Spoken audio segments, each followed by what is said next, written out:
in Nigeria if they can create that level playing field that we have to very much ask for.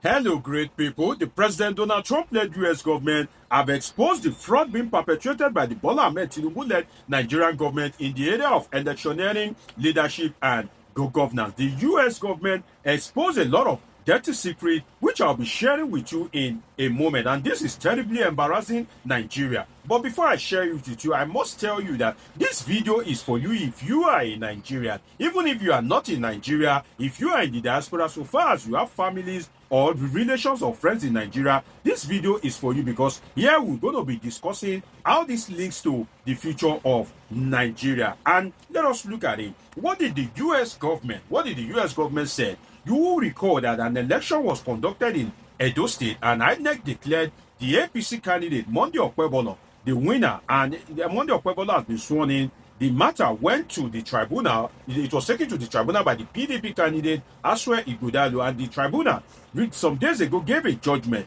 that Monday Okpebholo truly won the election. After 2 days that the judgment was given, the U.S. government responded, and you can see the statement on the screen, which I will read to you. The U.S. government responded, exposing the infraction in Nigeria's electoral process. What is the implication of this infraction? How does this connect to 2027? How does this affect Bola Ahmed Tinubu? What is the Democrat-Republican debate, or should I say leadership argument in the U.S.? How is it affecting the Nigerian government and by extension the 2027 presidential election? We'll be dissecting all this and a whole lot more on this episode with your show plug, Dr. Omosholadeji. First, let me read you the statement of the U.S. government. The U.S. government is saying, after the tribunal gave the judgment that, hey, we are looking at you, Nigerian government, because the election you conducted in Edo State was a total fraud. Now, this is where it connects to you as a person, because if you are a Nigerian, definitely Bola Ahmed Tinubu that should pretend over the Edo State election as the president of Nigeria and as the leader of the ruling APC will superintend over the 2027 presidential election. So if you say that Edo is not your state, well, 2027 is around the corner, so it's better you stick around to understand the kind of like the evil that was perpetrated in the Edo governorship election. And also, the presidential election is coming. It is Bola Ahmed Tinubu that will appoint the INEC chairman. It is also the same Bola Ahmed Tinubu that will superintend over the election. That's why I said, so far you are a Nigerian or you have relatives in Nigeria, this video is for you. Now, let us go into the statement of the U.S. mission in Nigeria. And I read to you, as you can see on your screen. It says, the U.S. mission in Nigeria is following the Edo election appeal process closely, particularly given civil society's concerns about critical issues related to the election, such as serious lapses in the collation process that were observed. Ambassador Mills reiterates its statement of September 24 that transparency and due process are crucial to maintaining public confidence in any democratic system. The United States reaffirms our commitment to supporting free, fair, transparent, and credible elections in Nigeria, and will continue to monitor the situation closely. Does the United States have the right to kind of like monitor election in Nigeria? Is it an interference? Well, it is and it is not, and we'll get to that in a moment. Now, let me go to what the U.S. said are the infractions. Now, this is just the statement that was put out on the social media page of the U.S. mission in Nigeria. Now, I want to dive into the particular document, the civil society concerns that the U.S. government was referring to. What did the U.S. government say? Do you recall that the Edo election was conducted and Monday Okpebholo of the APC was declared the winner? Now, from my dissection of the document that the U.S. government was referring to, I was able to point out to 6 things. Yeah, 6 things I was able to point out to it, which is number 1, the U.S. government, when they reviewed the election and the report and the result of the election, the assessment by civil societies, both local and foreign civil societies, they point out that there is a mismatch between the total number of accredited voters and total vote cast. See, listen well attentively, great people. You see, these 6 things that I want to list to you will give you like an insight into what to expect in 2027. So the first one is mismatch between total number of accredited voters and total number of vote cast. Ordinarily in an election, the total number of accredited voters, people that were accredited to vote, should be not less or higher than the total number of vote cast. But in this case, they discovered a mismatch. Now, the second point is they said there is multiple arithmetic errors. Now, let me explain that to you in a layman language. Multiple arithmetic errors simply means that the counting process, the collation, that there was some arithmetic errors. It's like practically you are reading 1, 2, 3, 4, 5, 6, and you are reading to 100. Then it's like you are reading 1, 2, 3, 4, 15, 20, 28, 39, 42, 55, 75, then 100. So they said that there's multiple, underline the word, multiple arithmetic errors, and that's the election conducted by Bola Ahmed Tinubu, the man who will superintend over the 2027 election, in which he himself will be a candidate in. Now, let's go to the third point that was stated by the U.S. government. The U.S. government said that 29,053 ballot papers were unaccounted for in the election, during the election, that a total number of 29,053 ballot papers were unaccounted for. It means that nobody have a record of it. Even INEC couldn't say what happened to those ballot papers. 29,053 ballot papers. Don't forget that the kind of democracy we practice, it is simple majority.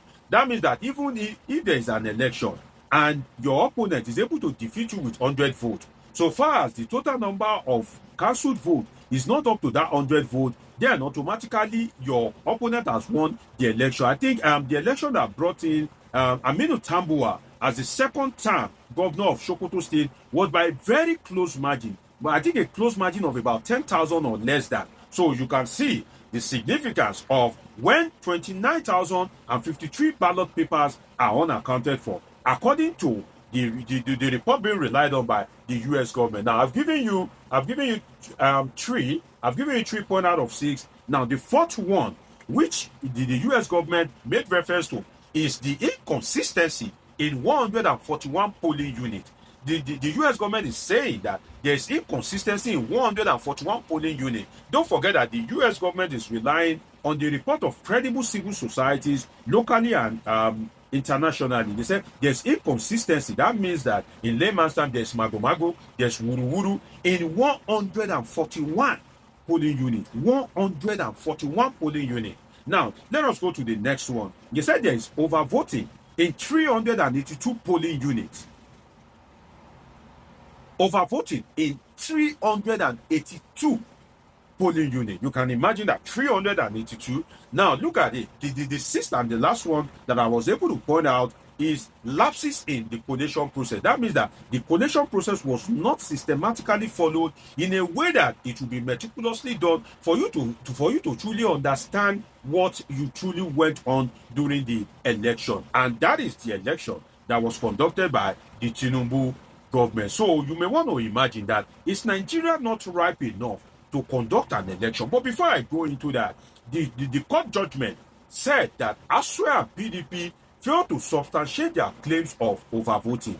Now, the court said that the PDP candidate and his political party, the PDP, failed to substantiate their claims of overvoting. So if civil society, the claim that have been substantiated by the civil societies, a lot of documents were submitted, but I think the court gave a kind of like very strategic judgment that favors the APC, because the court nullified the appeal of ASUE Ighodalo that, okay, you are saying you won the election, you didn't want the election, and the court did it technically in such a way that they attack the evidence that was provided by ASUE Ighodalo of the PDP. And if you attack the evidence that was provided, it would be difficult for you to get a favorable judgment at the appeal court and at the Supreme Court, because in those courts you cannot tender new evidence. You get it?